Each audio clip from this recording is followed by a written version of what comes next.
Anthony Allen and Kenneth Taylor are the leaders of e-Universe Transportation Showroom LLC. And we've had Anthony on with us before, and he's back with Kenneth, who's behind the sales part of the company. How are you both today? Doing great. How about yourself? Excellent, thank you.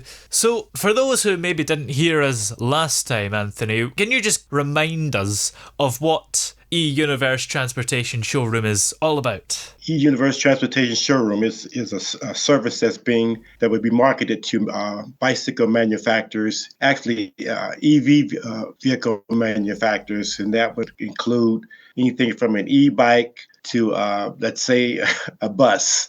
Yes. Anything that's electric nowadays is what the showroom is targeted for. What's the kind of reception been like so far, I suppose, since we last talked, and overall? Is this something that a lot of people have been interested in? We've had a lot of feedback on speaking to various people concerning this. So we're moving right along. Now, Kenneth, you're kind of in charge of sales, and you play a crucial role in connecting e-Universe's offerings with consumers and businesses. So what is it that excites you most about the range of electric vehicles and products that you're representing? Well, I'm really, when I look at what's going on in the world today, you have the gas prices and everything just seems to be going in that direction. Yeah. And I'm excited that we're going to be a resource for EV manufacturers to market their product because, to a large degree, a lot of people are ignorant when it comes to EV products. And the reason I'm excited about it is I feel like we're going to be in the best position to educate the public on EV products and manufacturers to market their products through our venue. So that's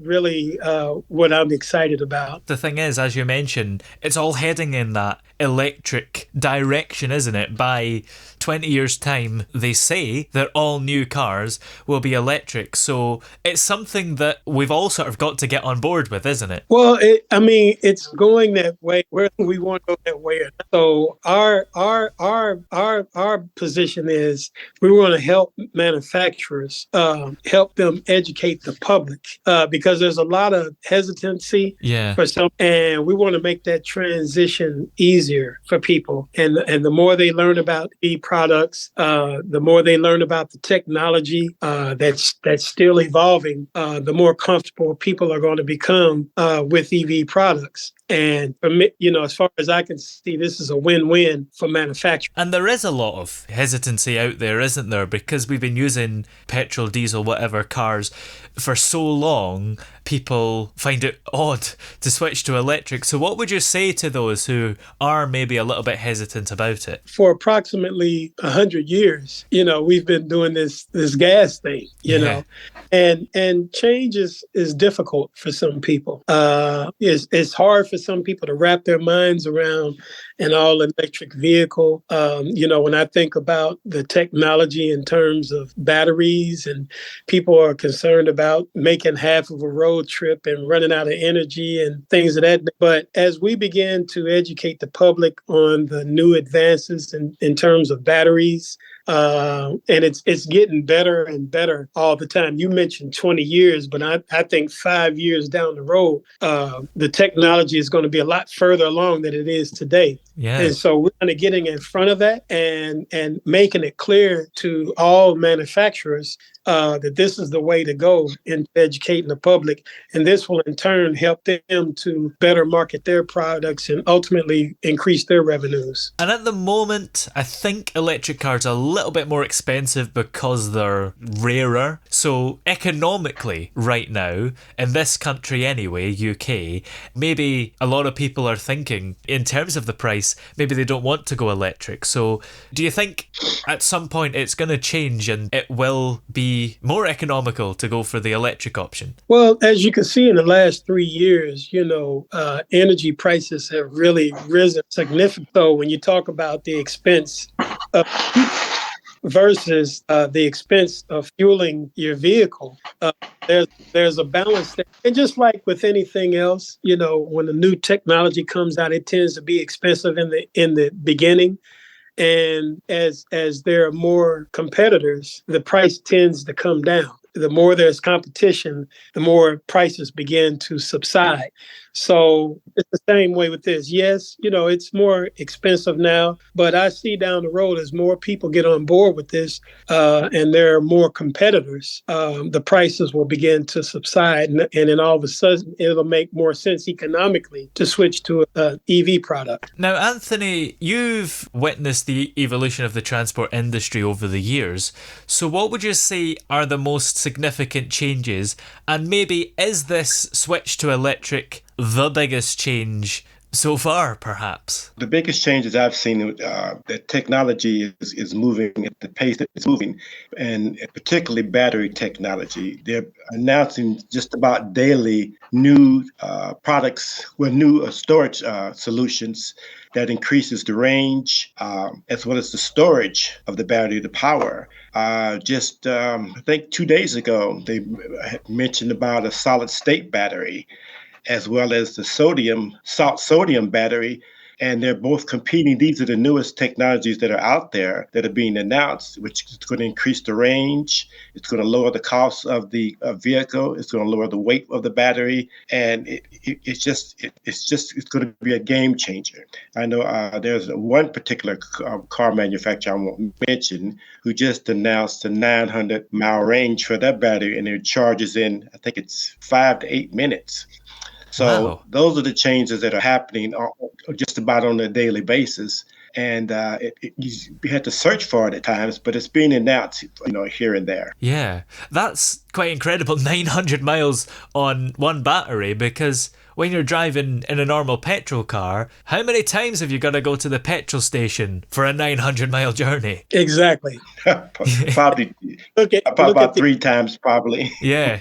Yeah, and look at the expense. You pointed out about how expensive the cars are, but look at especially with the high gas prices. Yeah. Look at the expense that's going to be associated with that. Because we've come to realize over the last couple years during the energy crisis that we're relying on oil and gas and fossil fuels a little bit too much. And it's made us really realise that we need to accelerate, if you'll pardon the pun, towards the electric vehicles. Oh, I would. I think we need to. You can go ahead, Anthony. I was going to say, yes, I think in the process, during this process, this transition, when we do wean ourselves off of fossil fuels, to give the earth a chance to heal itself from all that we've taken away, because it will replenish as time goes on, the less we rely upon it. How do you see the e-Universe transportation showroom itself being a pioneer in sustainable transportation? We're launching this in Shepherdsville, Kentucky, here in America,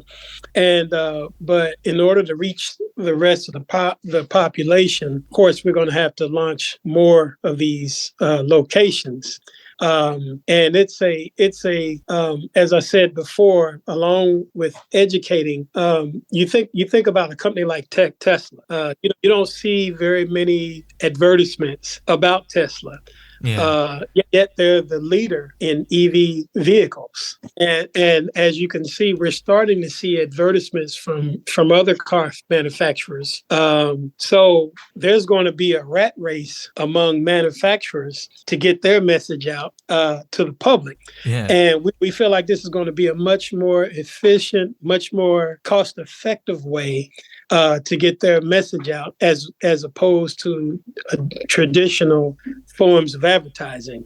So I really think this is a really innovative, Anthony has come up with a very innovative way to market these products and get everyone comfortable with the idea of EV products. The idea of a showroom is a great one, because people can come and see for themselves, and once they've sort of seen the car and got a feel for it, or whatever vehicle it is, they'll perhaps be convinced. Absolutely. And, along with these facilities, there's going to be charging stations. Yeah. And more people. I'm starting to see more and more people drive EV products. And, people go on road trips, and they'll be able to stop at our facility and charge up. And while they're charging up, they'll be able to become more educated. They can tour our facility at no charge and become even more educated on the products.